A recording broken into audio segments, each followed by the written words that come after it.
c'était déjà arrivé ces derniers mois, ces dernières années? Bah là, j'ai le dernier vol, l'avant-dernier vol, c'était le 19 septembre.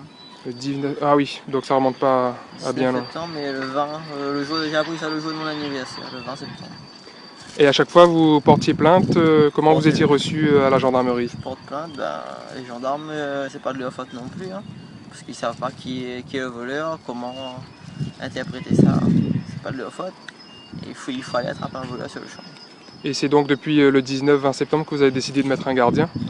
Je D'accord. cherche un ouvrier déclaré, puis mettre sur l'exploitation la nuit. Mais bon, ça me rapporte rien.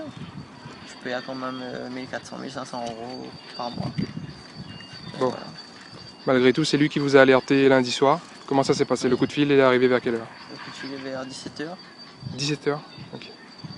Donc j'étais à Saint-Denis, le temps que je descends, il y avait les embouteillages, déviations et tout. Le temps que je descends, ils avaient déjà chargé plusieurs voyages, la quantité de gens qu'ils étaient. Donc, voilà. Après, quand je suis arrivé, ils ont foncé sur mon Gina pour essayer de déboucher le chemin parce que c'est une voie sans issue. Et après, j'ai quitté mon Gina, comme j'avais une chemise blanche sur moi, j'ai enlevé ma chemise. Et puis tout de suite couru vers mon tracteur. Et puis pour les défendre de partir, mais ils ont foncé sur mon tracteur carrément. Pour forcer le chemin, mais ils n'ont pas réussi.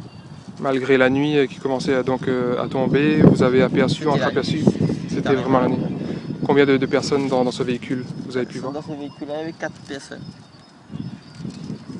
Et quand vous avez commencé à soulever, elles ont quitté le véhicule bien avant, quand elles ont vu que le tracteur avançait dessus? Ou une fois que le véhicule était levé, là, elles sont sorties? En fait, ils sont restés dans le véhicule. Ok. Ils ont foncé et resté dans le véhicule. Et à ce moment-là, vous avez forcément eu peur, mais vous avez dit, est-ce que ces personnes ont des sabres à canne ou des choses comme ça? Les gendarmes ont enlevé des sabres à l'intérieur, et vu qu'il y avait encore des gens à l'extérieur, j'avais peur de descendre partir. Moi-même, descendre partir, non, c'est impossible. Voilà. Alors le plus étrange et le plus ironique de l'histoire, c'est que les voleurs en question ont voulu porter plainte contre vous. Ils sont partis dire qu'ils sont en train de travailler la nuit sur mon exploitation. Voilà. Donc pour eux, c'était normal? Oui, pour eux, c'était normal. Dernière question, vous avez un doute sur la personne qui a pu... Ça, je pense que c'est une bande organisée. Il y a des voleurs d'irrigation tout là-dedans. Des agriculteurs mêlés dedans. J'espère que les gendarmes vont trouver c'est quoi exactement. Vous êtes très éloigné de la route, il faut forcément connaître votre exploitation pour venir ici. Connaître mon exploitation, me surveiller quelle heure je rentre là, quelle heure je sors. Il faut tout surveiller ici.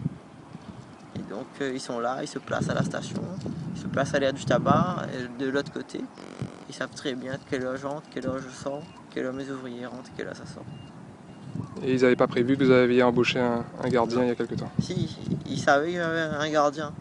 Mais comme le gardien a mis son véhicule à côté de ma petite cabane pendant à peu près une semaine, et je lui ai dit d'enlever ce soir, et comme j'ai chargé les oignons, pour eux c'est comme si j'étais en train de voler les oignons là. Ok. Et donc je les ai pris sur le fait. Votre tracteur, est-ce qu'il a lui aussi subi des dommages ou pas? Non. D'accord, le godet a bien tenu? Oui. Ok.